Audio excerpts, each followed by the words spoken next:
Wednesday, and I'm excited because today's topic is meaningful conversations. I am very passionate about this topic. My husband knows I am Lord, yes, she is. a person that I don't like surface level conversations. Like, don't text me and keep saying, how you doing? How are you?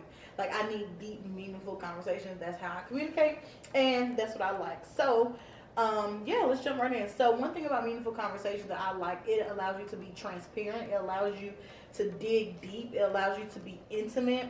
Yes. It allows you to learn more and also have a new perspective and ultimately open your mind to different views in different ways. And also, you learn a lot more about a person when you have meaningful conversations. And sometimes I think we focus on meaningful conversations just being on married couples, or if you're in a relationship, but meaningful conversations are good for the workplace, for ministry, for your friendships. You should be able to have meaningful conversations with people and ultimately grow deeper. So one thing that we do that I absolutely love are 3 things to grow in meaningful communication. Number 1, we have pillow talk. That's my favorite time. Yes. I love. She makes sure to include that pillow talk in. Yes. I love talking his ear off. 4 days a week. Yes, I'm consistent with that. She's gonna talk my ear off. Pillow Even when talk. I'm trying to go to sleep, y'all, after a long day, she gonna make sure to include that pillow talk. I mean, just gonna talk my head off. Yes, but good thing he be down for it, and I appreciate that. Even if it's longer, he be like, okay. Even if he like, babe, can we just do like 3 questions what a day? What was that little thing you just said? Did you just say because I'm long-winded? No, I said because you long-winded. No, I said even when you tired, you okay. allow me to ask my questions. Yes. Anywho, so first thing is pillow talk. It's a time where we just literally talk about any and everything. It can be about what's going on in the world. It can be what God is revealing to us. It can be what we're getting in our devotional time. It can be what's happening in the workplace. But we try to make sure we have a variety of conversations so that we're growing in conversation. Sometimes it's just growing moments like, hey, what do we need to change? What do we need to work on? Sometimes it's not even questions. It's just us praying together. So yeah, I love pillow talk. Second thing is we do these round table things with our friends. Yes. It's not really round table. It's more like car conversations. Right. Because it's like when we go on double dates with our friends or hanging out with our friends, I have this. I'm right, y'all. Conversations, and we ask questions all the time. And my friends know, and she gonna ask they ready, questions. especially the Sands. Shout out to the Sands. They already know, like, yeah, we're gonna have good conversation. That's our second thing. And then the third thing we do, we like to go to whether it's to a show or listen to a podcast or sometimes YouTube's different informational things, and also games to stretch us in conversation. So today we're going to use this game. It's called 88 Great Conversations for Husbands and Wives. And also on Amazon, they have it for friendships, they have it for the workplace, they have it for team building, all those great things. So are you excited? We're going to ask some questions. Yeah. But before we ask some questions, babe, I actually have a question for you that's not on the cards. This is what I'm talking about. How has meaningful conversations impacted our relationship? Oh, it's transformed our relationship. I think communication is very much so important in any given relationship because it helps you understand who you're dealing with. Yeah. And like I said, from the beginning of our relationship, I really admired that you were very much so vocal at the beginning and has been consistent, continual throughout our marriage. And I think that that's really helped, stretch me in communication because that wasn't one of my strongest attributes. But you just helping me communicate more has stretched me in being a husband, stretched me in my communication even with God. That just lets you know just how important communication really is in any type of relationship, whether it be in your marriage, whether it be in your friendships, or even in your own relationship with God. Because God desires us to communicate with Him. Yeah, and I think it's so good because I think if we focus and maintain that consistent communication with God, that consistent dialogue with God, it's easy to do with other people. Because I tell you all the time, the way you treat God is usually how you treat other people. Exactly. So your consistent relationship with God, your consistent devotional life, your real conversations, your real repentance, your real transformation before the Father, it's easy to also do that with other people once you've done it with God. So that was good. So let's get in it. We're going to ask each other some questions. And I'll start first. Okay. So, babe, what do you think are your mom's and dad's greatest strengths. Hmm. My parents. So I would definitely say. Now remember, they gonna watch this. I know. I would definitely say my mom's greatest strength is her organization. She's going to make sure that things are done in decency and in order. For And sure. you know that to be true. Yes. I mean, just think about it. For an example, when we come home, if we tell her in advance that we're coming over, what is she gonna do? She gonna make sure that house is straightened up. She's gonna have She platters out. She's gonna She have gonna get platters out. food. She's gonna have food prepared. She's gonna have a whole meal prepared Yes. for our visit.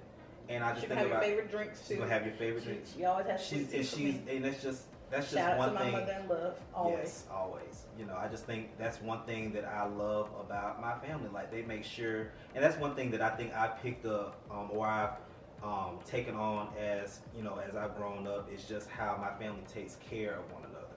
Mm-hmm. I would also say, well, for my dad, I would definitely say his greatest strength is wisdom. He's gonna Yes. make sure to give you wisdom, definitely in the area of finance. Yes. Because I know my dad is yes. watching this, so yes, finance, And decision making. decision making. He's gonna give you his opinion whether you like it or not, and usually it's right. Even if you don't want to hear, y'all know sometimes you don't want to hear what your parents have to say, but in the long run, it's usually the right decision. But definitely, I would say that those are some of the strongest attributes that I see in my family, and specifically my parents. Okay. Good. So I have a question for you. Mm-hmm. And then we're gonna see what you say about this. So, how do you, Miss Turner, describe me to other people? And let's just say, use your words wisely. And what makes you feel proud to be married to me, Mr. Turner? Okay. How do I describe you to other people? Yes, how do you describe me to other people? And what makes you proud to be married to me? Okay, so first question. So, how I describe Andre to other people is I say number one, he's super loving. Andre, if he's consistent in anything, it's the way that he loves you. You're gonna feel appreciated. You're gonna feel loved. Like I tell you all the time, like my husband, like he adores me, and I appreciate that. And I'm like, hopefully, 50 years down the line, he still adores me. I hope that's the case. Always. But another way I describe him to people, I'm like, he's country. Guys, you would think that Andre grew up like in the Alabama fields, but he didn't. He's from Decatur. See, you know what? But he's really country. And I tell people all the time, like, my husband likes to karaoke me to death. Like, all day, every day, he gonna bust out one of them karaoke. Y'all know And that.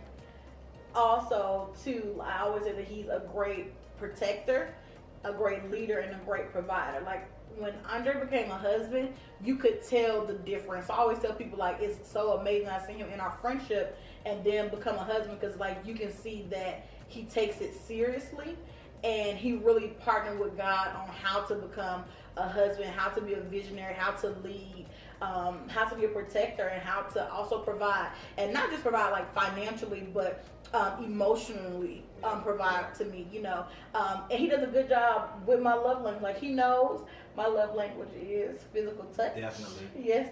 She loves physical touch. Yes, and words of affirmation. So he's good with that, even if it's just sending a text, if it's leaving me a note on the mirror, if it's just, in the middle of him trying to do karaoke and me not wanting to do it, still giving me a words of affirmation.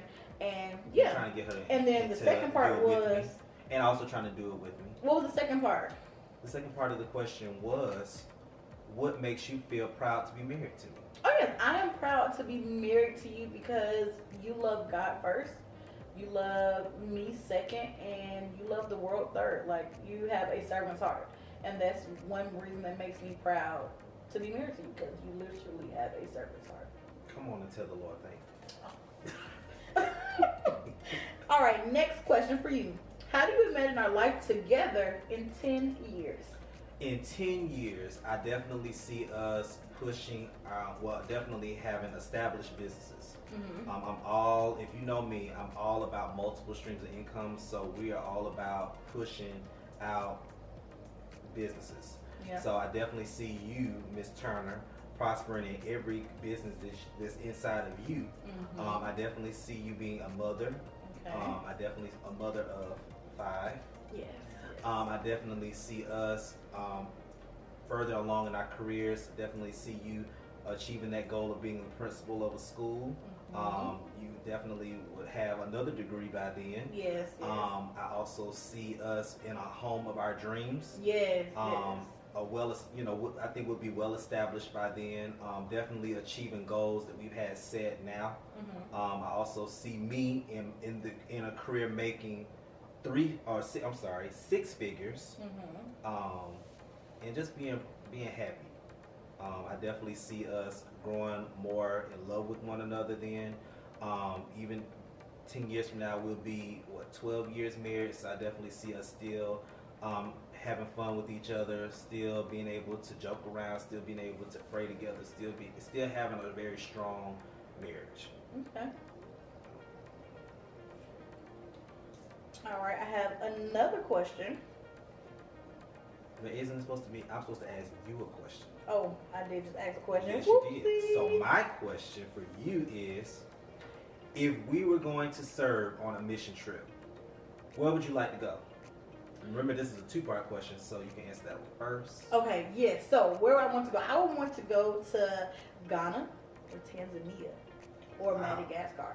And me and Andre, we love children. We love familism that we share a common interest in. So I definitely see us doing something like either helping like a school, or orphanage, or something doing with children, like giving back, teaching, educating, something definitely gospel centered. Yeah. So I feel like it's a part of our ministry. What else? Like something like outreach driven. Anything in the community, or maybe something they need help build, or just working together doing outreach. Awesome. So second part of the question was, what type of service appeals to you the most? Orphanage. Definitely. Yeah, I would say children orphanage. Yeah. Or also too, I could see us doing something related to like health, like maybe medical assistance and things like that. I think that would be great too. Awesome. Yeah. I definitely would say that orphanage, that doesn't surprise me not one bit, because children make your heart whole. Yes. Okay, Andre, if you could pursue any career in the world, what would it be? Any career in the world. Any career. I think, my macro goal would be to be a CEO of a hospital. Definitely being able to help organize, plan, allocate funds all for a hospital system, but mainly, that pay. Come on, y'all. That pay is amazing. So that would definitely be one of the reasons why I would want to do it. But just my main heart working in healthcare is being able to serve the people, being able to make some change in someone's life, whether it be just giving them a kind word, just during this whole pandemic. With many of the patients that I work with, just being able to somehow encourage them, make their day a little bit better, always does my heart good. So that's one of the reasons why I feel like I'm called to the area of health. So I know being in a CEO, I don't want to be the typical big wig where they just sit in the office and you don't know. I want to be hands-on. I want to be able to make a change and be the difference. Okay. So, your question. What makes someone a good listener? This is another 2-part question. And do you feel like I care about what you have to say? Okay.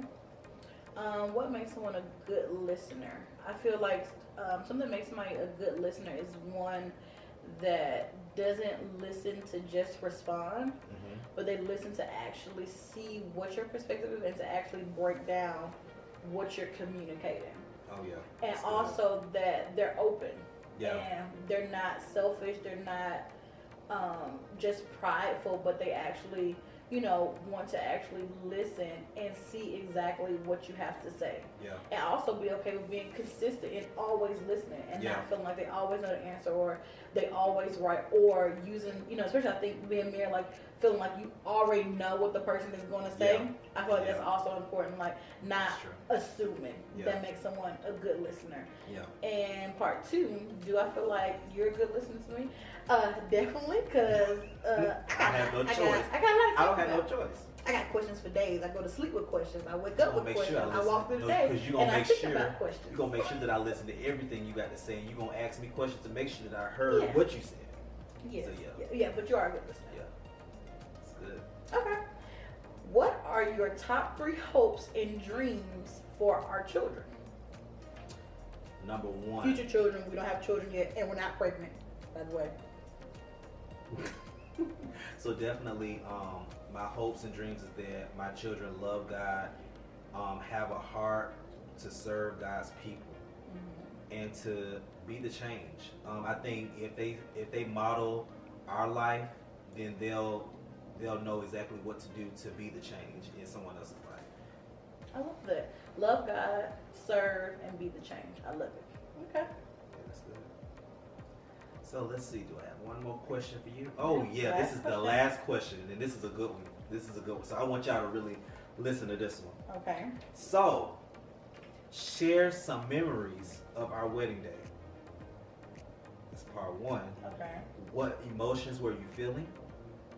What part of the ceremony stands out in your mind? Okay, so from our wedding day, one thing that I remember is when I was walking down the aisle, Andre looked completely different. He had new glasses, he cut his hair, he had a fancy car. I was like, well, that man of God, just be fine then, you know what I'm saying? I thought that was so significant because I was like, we're going into a new chapter, and literally he completely changed everything. Like, I'm like, what in the world? Another thing about our wedding is a lot of people don't know that me and my father actually got a relationship. My father wasn't in my life growing up. A lot of people in my family, they actually were concerned when I was like, hey, I'm going to ask my dad to walk down the aisle. They're like, well, you don't know him. You guys don't have a close-knit relationship. But I had a word from the Lord, and I had peace from God that, number one, I will go into a new phase of life in forgiveness.